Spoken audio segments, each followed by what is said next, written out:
특별히 아픈 곳은 없는데 왜 마음이 이렇게 무거울까요? 하루 종일 집에 있었는데 쉬었다는 느낌이 들지 않으신 적 있으십니까? 분명 아무것도 하지 않았는데 저녁이 되면 이상하게 지쳐 있습니다. 몸이 피곤한 것도 아닌데 그냥 마음이 축 가라앉아 있습니다. 왜 그런 걸까요? 요즘 들어 생각이 부쩍 많아지지는 않으셨습니까? 젊었을 때는 바빠서 생각할 틈도 없었습니다. 그런데 이제는 시간이 많아졌습니다. 그랬더니 오히려 별것 아닌 일에도 생각이 꼬리에 꼬리를 물고 이어집니다. 밤에 잠자리에 누우면 갑자기 옛날 일이 떠오르기도 하고 내일 일이 걱정되기도 합니다. 왜 이제 와서 이런 생각들이 떠오르는 걸까요? 잘 살아왔다고 생각했는데 마음이 왜 이렇게 편치 않은 걸까요? 크게 후회할 일을 한 것도 아니고 누구에게 큰 잘못을 한 것도 아닙니다. 가정도 꾸렸고 아이들도 잘 키웠고 나름대로 열심히 살았습니다. 그런데 이상합니다. 뿌듯해야 할 것 같은데 그렇지가 않습니다. 오히려 묘한 허전함 같은 것이 마음 한구석에 자리 잡고 있습니다. 이런 느낌이 드실 때 혹시 나만 그런 건가 싶으셨던 적이 있으십니까? 다른 사람들은 다 잘 지내는 것 같은데 나만 이런 생각을 하는 건 아닌가? 내가 뭔가 잘못하고 있는 건 아닌가? 이 나이에 이런 생각을 하는 게 이상한 건 아닌가? 그래서 누구에게도 말하지 못하고 그냥 속으로만 삼키게 됩니다. 잠시 그 마음을 떠올려 보셔도 좋겠습니다. 오늘 이 이야기는 바로 그 마음에 대한 것입니다. 저는 오늘 그 마음을 고치려고 하지 않을 겁니다. 힘내세요. 긍정적으로 생각하세요.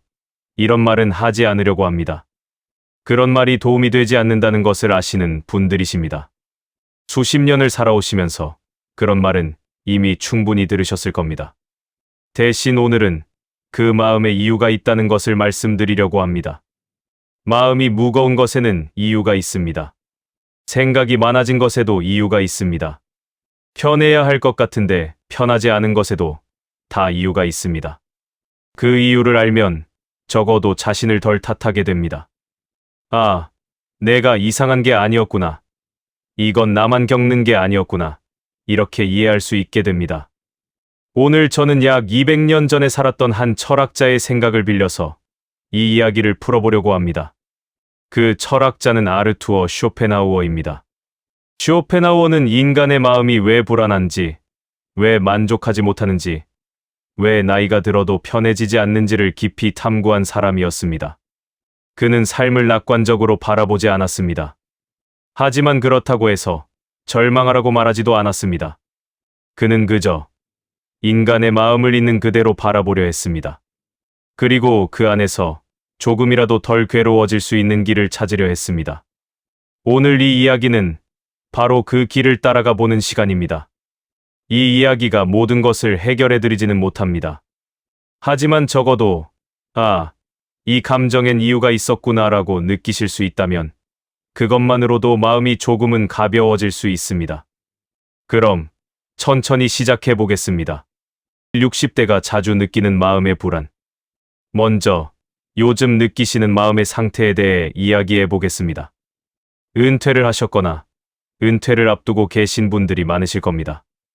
예전에는 아침마다 어디론가 가야 했습니다. 출근을 해야 했고, 해야 할 일이 있었고, 만나야 할 사람이 있었습니다. 하루가 빠듯했습니다. 시간이 부족하다고 느낄 때도 많았습니다. 좀 쉬었으면 좋겠다. 시간이 좀 있었으면 좋겠다. 이런 생각을 자주 하셨을 겁니다. 그런데 이제는 시간이 생겼습니다. 아침에 일어나서 특별히 가야 할 곳이 없습니다.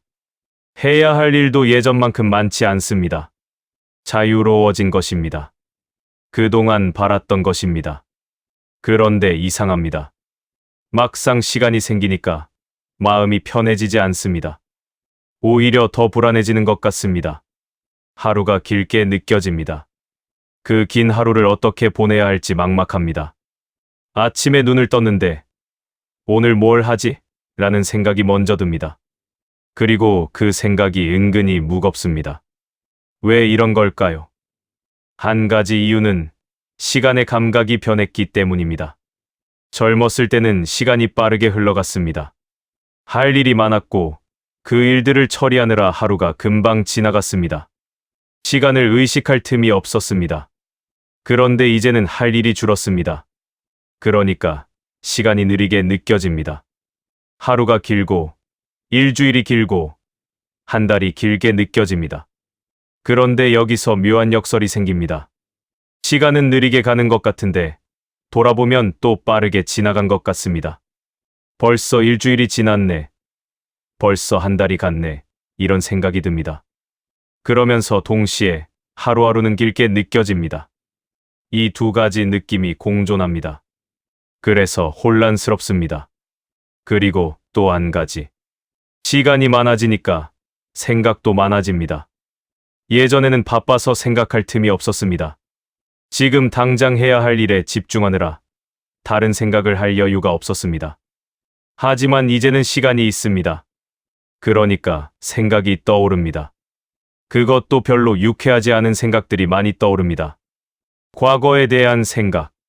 그때 그렇게 하지 말았어야 했는데, 그때 다르게 했으면 어땠을까? 이런 후회가 떠오릅니다. 미래에 대한 걱정. 앞으로 건강이 나빠지면 어쩌나? 자식들에게 짐이 되면 어쩌나?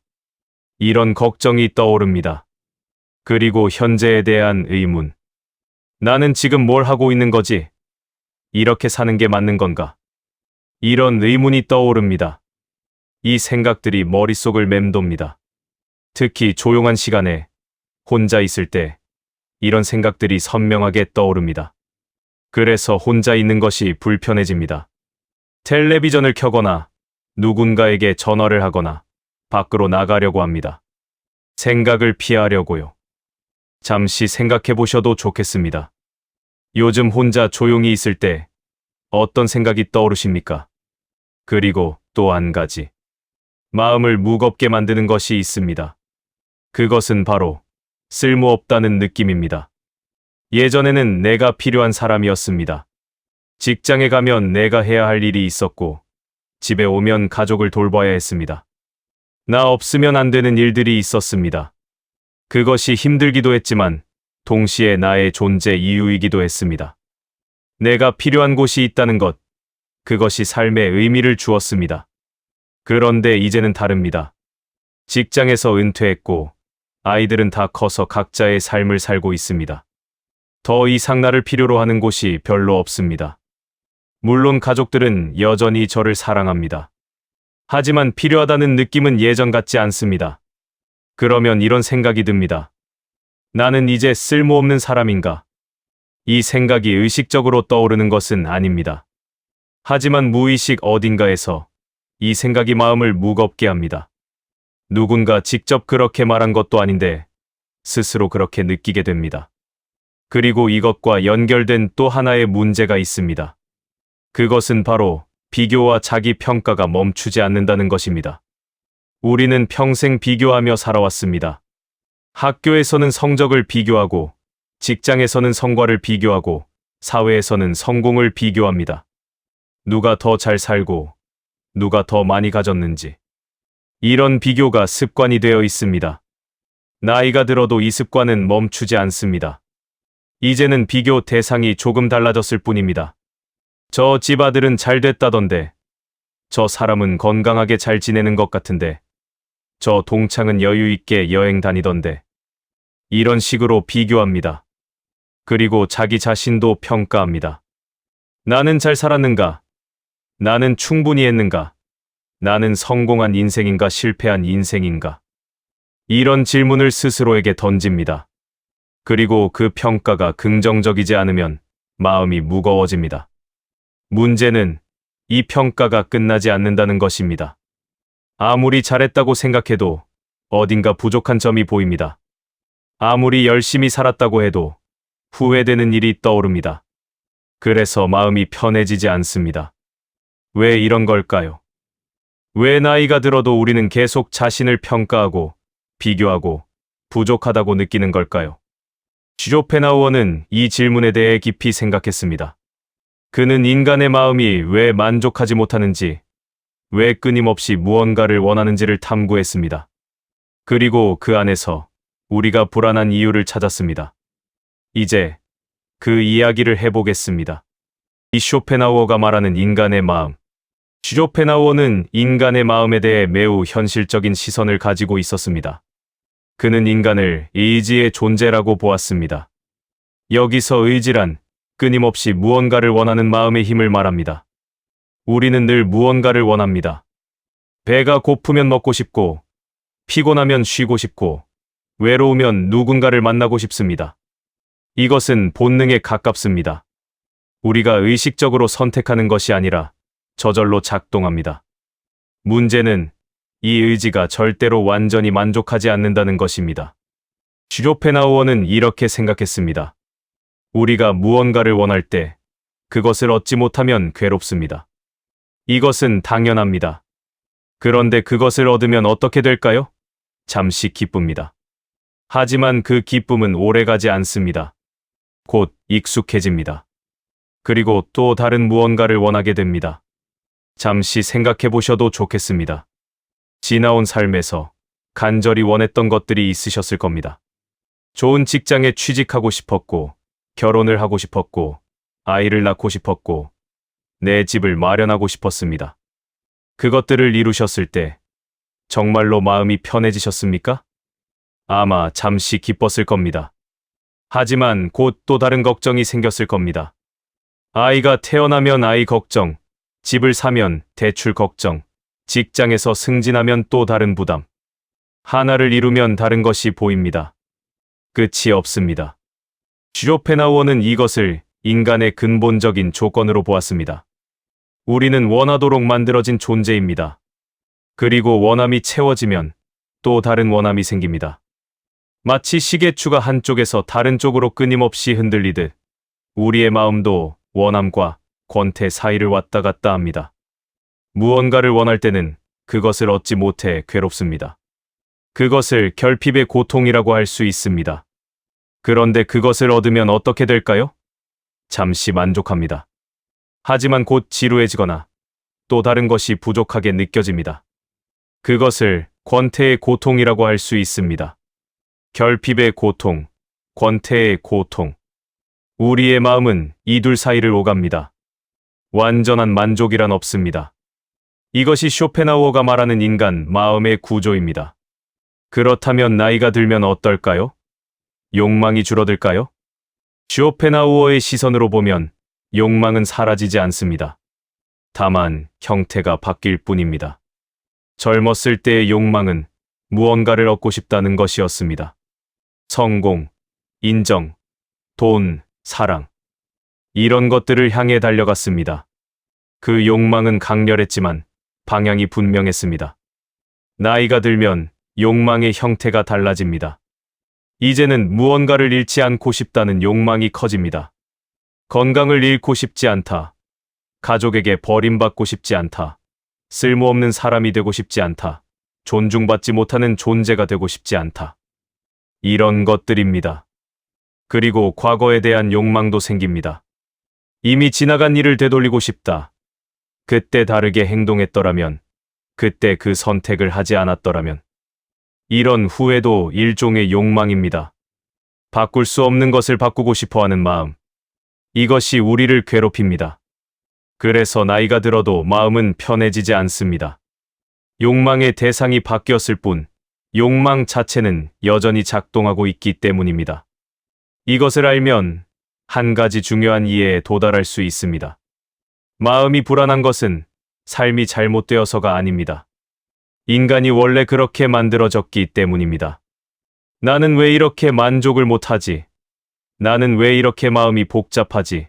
다른 사람들은 다 평온하게 사는 것 같은데 나만 왜 이러지? 이런 생각을 하셨던 적이 있으실 겁니다. 하지만 쇼펜하우어의 말을 따르면 이것은 당신만의 문제가 아닙니다. 이것은 인간이라면 누구나 안고 사는 조건입니다. 마음이 불안한 것은 당신이 뭔가 잘못해서가 아닙니다. 인간이 원래 그렇게 되어 있기 때문입니다. 그리고 쇼펜하우어는 여기서 한 가지 더 중요한 것을 말했습니다.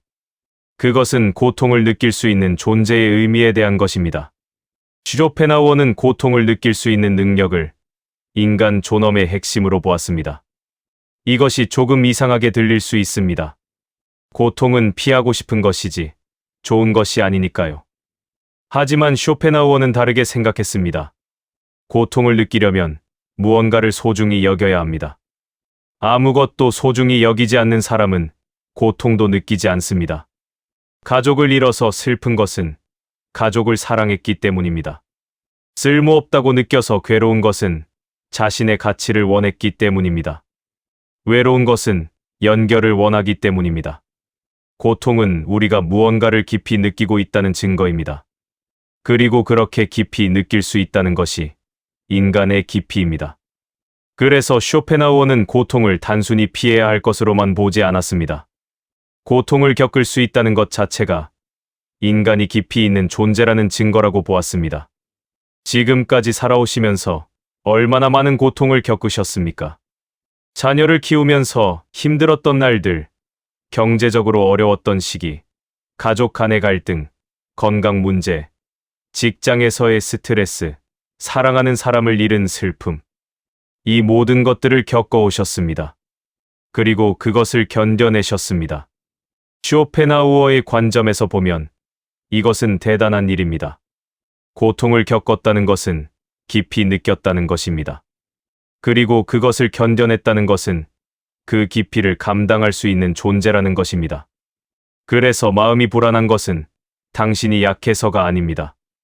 오히려 당신이 깊이 느끼는 존재이기 때문입니다.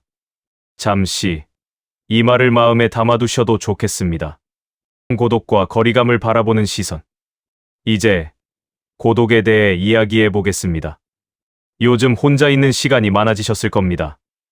예전에는 직장에서 사람들을 만났고 집에 오면 가족들이 있었습니다. 하루 종일 누군가와 함께 있었습니다. 그런데 이제는 다릅니다. 직장에 가지 않고 아이들은 다 떠났고 배우자도 각자의 시간이 있습니다. 혼자 있는 시간이 길어졌습니다. 그 시간이 불편하게 느껴지시지는 않습니까? 많은 분들이 혼자 있는 것을 두려워합니다. 혼자 있으면 쓸데없는 생각이 많아지고 외로워지고 우울해집니다. 그래서 텔레비전을 켜고 라디오를 틀고 누군가에게 전화를 합니다. 뭐라도 해서 그 고요함을 채우려 합니다. 그리고 고독을 느끼면 왠지 실패한 것 같은 느낌이 들기도 합니다. 사회에서는 혼자 있는 노인을 안쓰럽게 바라봅니다. 저렇게 혼자 있으면 외롭겠다. 가족이 왜 안 찾아오나? 이런 시선이 있습니다. 그래서 혼자 있으면 왠지 부끄럽고 사람들과 어울려야 할 것 같은 압박감을 느끼게 됩니다. 그런데 쇼펜하우어는 고독에 대해 전혀 다른 시선을 가지고 있었습니다. 그는 고독을 두려워할 것이 아니라 오히려 소중히 여겨야 한다고 생각했습니다. 물론 그가 말하는 고독은 아무도 찾지 않아서 어쩔 수 없이 혼자 있는 상태가 아닙니다. 그것은 외로움에 가깝습니다. 쇼펜하우어가 말하는 고독은 스스로 선택한 홀로 있음입니다. 세상의 소음에서 한 발짝 물러나 자기 자신과 마주하는 시간입니다. 왜 그는 이런 시간을 중요하게 여겼을까요? 앞서 우리는 인간의 마음에 끊임없이 무언가를 원하는 힘이 있다고 이야기했습니다. 그런데 이 욕망의 상당 부분은 사실 우리 안에서 자연스럽게 생겨난 것이 아닙니다. 다른 사람들로부터 온 것입니다. 우리는 태어나면서부터 다른 사람들 속에서 살아갑니다. 부모, 형제, 친구, 동료, 이웃. 이 사람들과 관계를 맺으며 우리는 자연스럽게 그들의 기대, 그들의 기준, 그들의 욕망을 흡수합니다. 어릴 때는 부모님이 원하는 것을 하려고 했고, 학교에서는 선생님과 친구들의 인정을 받으려 했고, 직장에서는 상사와 동료들 사이에서 인정받으려 했습니다. 가정에서는 좋은 배우자, 좋은 부모가 되려고 했습니다. 이 모든 과정에서 우리는 내가 진정으로 원하는 것보다 다른 사람들이 나에게 기대하는 것에 더 많은 에너지를 쏟았는지도 모릅니다. 쇼펜하우어는 이것을 잘 알고 있었습니다. 그래서 그는 사람들 속에 있을 때 우리의 마음은 더 시끄러워진다고 보았습니다. 다른 사람들의 시선, 다른 사람들의 평가, 다른 사람들과의 비교. 이런 것들이 마음에 소음을 더합니다. 반면 혼자 있을 때 그 소음은 줄어듭니다.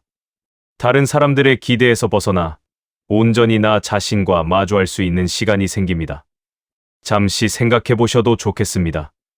혼자 조용히 있을 때 처음에는 불편할 수 있습니다. 온갖 생각이 떠오르고 마음이 어수선해집니다. 하지만 그것을 피하지 않고 가만히 있으면 서서히 달라집니다. 생각의 소음이 조금씩 가라앉기 시작합니다. 그리고 그 밑바닥에서 고요함이 느껴지기 시작합니다. 그것이 쇼펜하우어가 말하는 고독의 가치입니다. 고독은 패배가 아닙니다. 고독은 자기 자신을 만나는 시간입니다. 그리고 자기 자신을 만나는 것은 어쩌면 우리가 평생 미뤄왔던 가장 중요한 일인지도 모릅니다. 젊을 때는 너무 바빠서 그럴 여유가 없었습니다. 하지만 이제는 그 여유가 있습니다. 쇼펜하우어의 관점에서 보면 이것은 상실이 아니라 선물입니다. 그리고 가족과의 거리감에 대해서도 이야기해 보겠습니다. 자녀들이 다 크고 나면 예전과 같은 친밀감이 느껴지지 않을 수 있습니다. 자녀들은 바쁘고 자주 연락도 안 되고 명절에 잠깐 얼굴 보는 것이 전부입니다. 그것이 서운하게 느껴질 수 있습니다. 내가 저렇게 키웠는데, 내가 얼마나 희생했는데 이런 마음이 들 수 있습니다. 배우자와의 관계도 예전 같지 않을 수 있습니다. 오랜 세월 함께 살다 보니 익숙해졌습니다. 설레지도 않고 대화도 줄었고 각자의 시간을 보내는 경우가 많습니다. 가끔은 옆에 있어도 외로운 느낌이 듭니다. 이런 거리감이 아프게 느껴질 수 있습니다. 하지만 쇼펜하우어의 시선으로 보면 이것은 조금 다르게 바라볼 수도 있습니다. 그는 다른 사람에게서 완전한 이해와 연결을 기대하는 것이 애초에 불가능한 일이라고 보았습니다. 왜냐하면 각자의 마음은 결국 각자의 것이기 때문입니다. 아무리 가까운 사이라도 완전히 하나가 될 수는 없습니다. 서로 다른 두 존재가 각자의 마음을 안고 살아가는 것입니다. 그래서 가족과 거리감이 느껴지는 것은 뭔가 잘못되어서가 아닐 수 있습니다. 그것은 두 존재가 각자의 삶을 살아가는 자연스러운 모습일 수도 있습니다. 물론 이것이 서운함을 완전히 없애주지는 못합니다. 하지만 적어도 그 서운함이 누군가의 잘못 때문이라고 생각하지 않을 수 있습니다. 자녀가 나쁜 것도 아니고 배우자가 잘못한 것도 아니고 내가 부족한 것도 아닙니다. 다만 각자의 삶이 각자의 방향으로 흘러가는 것입니다. 그리고 그 거리 속에서도 연결은 존재합니다. 자주 만나지 못해도 마음 속에서는 서로를 생각합니다. 그것이 관계입니다. 물리적인 거리가 관계의 끝을 의미하지는 않습니다. 잠시 이 생각을 마음에 담아두셔도 좋겠습니다. 고독은 패배가 아닙니다. 그것은 삶의 후반부에 자연스럽게 찾아오는 상태입니다. 그리고 그 고독 속에서 우리는 비로소 자기 자신과 마주할 수 있습니다. 실천적 사유 파트 마음을 덜 괴롭히는 태도. 지금까지 우리는 마음이 왜 불안한지, 그리고 고독을 어떻게 바라볼 수 있는지에 대해 이야기했습니다. 이제는 조금 더 구체적인 이야기를 해보려고 합니다. 마음을 덜 괴롭히는 방법에 대해서요. 저는 무엇을 하라고 명령할 수 있는 위치에 있지 않습니다. 그럴 생각도 없습니다. 다만 생각의 방향을 제안해 보려고 합니다. 이것은 규칙이 아닙니다. 그냥 이렇게 생각해 보셔도 괜찮다는 정도의 이야기입니다. 첫 번째, 자신을 평가하지 않아도 괜찮습니다. 우리는 평생 자신을 평가하며 살아왔습니다. 잘했는지 못했는지, 충분한지 부족한지, 성공인지 실패인지. 이런 평가가 습관이 되어 있습니다. 그래서 지금도 무의식적으로 자신을 평가합니다. 나는 잘 살았나? 나는 가치 있는 사람인가? 하지만 이제는 그 평가를 멈춰도 괜찮습니다. 삶은 점수를 매길 수 있는 것이 아닙니다. 모든 삶에는 빛과 그림자가 있고, 성취와 실패가 있고, 기쁨과 고통이 있습니다. 그것을 한마디로 평가한다는 것 자체가 불가능한 일입니다. 그러니 평가하지 않으셔도 됩니다. 그냥 살아왔다는 것을 인정하시면 됩니다. 잘했든 못했든 여기까지 왔다는 것. 그것으로 충분합니다. 두 번째, 비교하지 않아도 괜찮습니다. 다른 사람과 비교하는 것은 평생의 습관입니다. 하지만 비교해봐야 마음만 괴로워집니다. 누군가는 항상 나보다 나아 보이고 그것을 보면 자신이 부족하게 느껴집니다. 그런데 생각해보면 다른 사람의 삶은 겉으로 보이는 것이 전부가 아닙니다.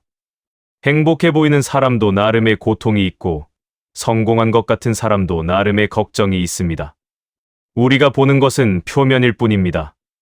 그리고 무엇보다 비교해봐야 나의 삶은 달라지지 않습니다. 비교는 그저 마음을 괴롭힐 뿐입니다.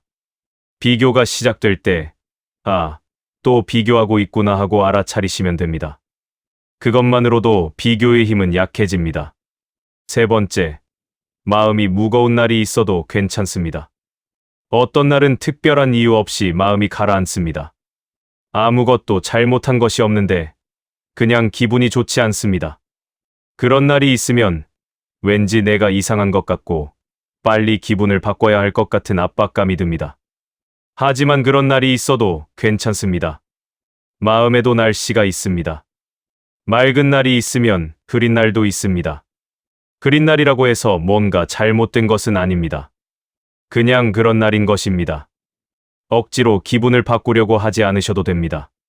그냥 그 마음을 인정하시면 됩니다. 오늘은 좀 무겁네. 그리고 그대로 지나가게 두시면 됩니다. 마음의 날씨도 바뀝니다. 네 번째, 아무것도 하지 않아도 괜찮습니다.